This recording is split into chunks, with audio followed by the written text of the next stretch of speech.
ایک بندے کو راضی کر لو، اللہ راضی ہو جائے گا۔ جوانوں، اگر تم اللہ کو راضی کرنا چاہتے ہو، اگر تم رب کو راضی کرنا چاہتے ہو، تو سنو، دنیا میں ایک ایسا شخص بھی رہتا ہے جس کی رضا پر اللہ کی رضا ہے۔ دنیا میں ایک ایسی عظیم ہستی رہتی ہے جس کی رضا پر میرے اللہ کی رضا ہے۔ نماز پڑھو، اللہ راضی ہو جاتا ہے، بے شک ہو جاتا ہے۔ قیام کرنے پر، رکوع و سجود کرنے پر اللہ راضی ہو جاتا ہے، بے شک ہو جاتا ہے۔ حج کرنے پر اللہ راضی ہو جاتا ہے، بے شک ہو جاتا ہے۔ میاں روزہ رکھنے پر اللہ راضی ہو جاتا ہے، بے شک ہو جاتا ہے۔ مگر سنو، دنیا میں ایک ایسا شخص بھی ہے، اگر وہ ناراض ہو تو تمہاری پڑھی نمازیں کسی کام کی نہیں، تمہارا کیا حج کسی کام کا نہیں، جو میں ابھی تمہیں بتانے والا ہوں۔ اگر وہ شخص تم پہ ناراض ہے تو تمہاری نمازیں کسی خاطر کی نہیں، تمہارے قیام، تمہارے رکوع، تمہارے سجود، تمہاری تمام عبادات قیامت کے دن تمہارے منہ پہ مار دی جائے گی۔ اگر وہ شخص تم پہ ناراض ہوا، وہ کون سا شخص ہے جس کی اتنی بڑی فضیلت ہے، جس کی رضا کی اتنی بڑی فضیلت ہے؟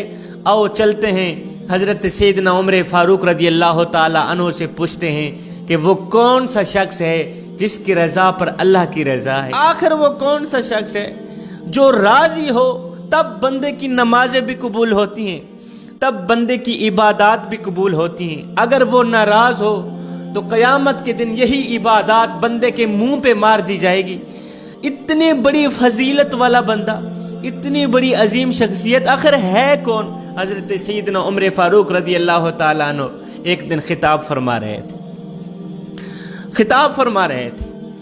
خطاب کے دوران آپ نے فرمایا، لوگو، اگر تم چاہتے ہو کہ تمہارا رب تم پہ راضی ہو جائے، اگر تم چاہتے ہو اللہ تم پہ راضی ہو جائے، تو دنیا میں ایک شخص کو راضی کر لو، اللہ تم پہ راضی ہو جائے گا۔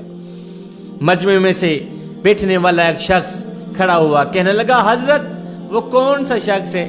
اتنی بڑی فضیلتوں والا وہ کون سا شخص ہے؟ اتنی بڑی برکتوں والا وہ کون سا شخص ہے جس کی رضا پر اللہ کی رضا ہے؟ حضرت سیدنا عمر فاروق رضی اللہ تعالی عنہ نے فرمایا، میاں یہ وہ شخص ہے جو کہ ساری کائنات تمہیں گرانا چاہتی ہے، ساری کائنات تمہیں نیچے دیکھنا چاہتی ہے، مگر یہ ایسا شخص ہے جو تمہیں سب سے اوپر دیکھنا چاہتا ہے، جو سب سے اونچا دیکھنا چاہتا ہے۔ یہ کوئی اور نہیں ہے، یہ تمہارا باپ ہے۔ اگر تمہارا باپ تم پہ راضی ہے، اللہ بھی راضی ہے۔ میرے رسول صلی اللہ علیہ وآلہ وسلم، میرے کریم آقا علیہ الصلاۃ والسلام، آپ سے پوچھا گیا، حضرت اگر دنیا میں بیٹھ کر یہ دیکھنا ہو کہ کون سا شخص جنتی ہے، کون سا شخص جہنمی ہے، یا کس شخص کے اوپر اللہ راضی ہے، کس شخص کے اوپر اللہ ناراض ہے، کیسے پہچان کی جائے؟ تو میرے رسول کریم نے فرمایا، میاں اپنے محلے میں دیکھ لینا، جس شخص کے اوپر اس کے والدین راضی ہیں تو سمجھ لینا اس کے اوپر اللہ بھی راضی ہے۔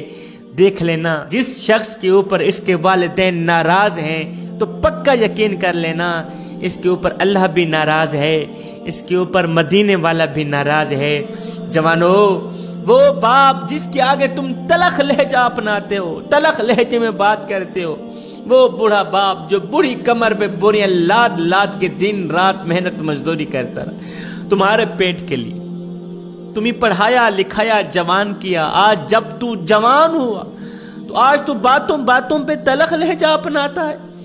میں یہاں ماں کی بات اس لیے نہیں کر رہا کہ آج کل کے نوجوان ماں کی خدمت پر تو زور دیتے ہیں، باپ کا حال تک نہیں پوچھتے۔ جوانو، اگر جنت ماں کے قدموں تلے ہے تو سنو، جنت کا دروازہ باپ کے قدموں تلے ہے، جنت کی چابی باپ کے قدموں تلے ہے۔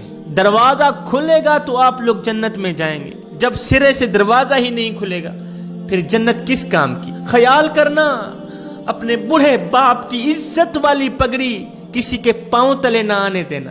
ہاتھ جوڑ کے عرضی کر رہا ہوں میاں، اپنے بوڑھے باپ کی قیمتی پگڑی، عزت والی پگڑی کسی کے پاؤں تلے نہ آنے دینا۔